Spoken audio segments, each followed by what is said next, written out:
সরকার কর্তৃক নির্ধারিত বিশেষায়িত হাসপাতালগুলোতে সকল শ্রেণীর আহত জুলাই যোদ্ধাদের অগ্রাধিকার ভিত্তিতে বিনামূল্যে চিকিৎসা সেবা দেওয়ার সিদ্ধান্ত হয়েছে।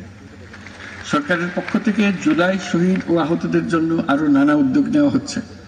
তবে জুলাইয়ের মহানায়কদের আত্মত্যাগ তখনই সার্থক হবে যখন এই দেশকে আমরা একটি সত্যিকারের জনকল্যাণকর দেশ হিসেবে গড়ে তুলতে পারব।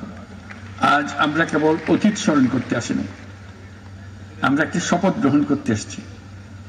শপথ এই, আমরা কোনো ধরনের নিপীড়নের কাছে মাথা নোয়াব না।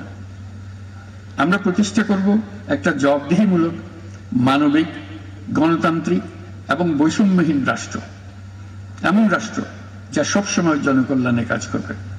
জুলাই শহীদদের আত্মত্যাগ আমরা বৃথা যেতে দেব না। তাদের আত্মত্যাগই হবে আমাদের পথ চলার প্রেরণা, তাদের স্বপ্নই হবে আমাদের আগামী বাংলাদেশের নির্মাণ রেখা। আজকের এই দিনে এটাই হোক আমাদের শপথ। মহান আল্লাহ আমাদের সহায় হন। আল্লাহ হাফেজ।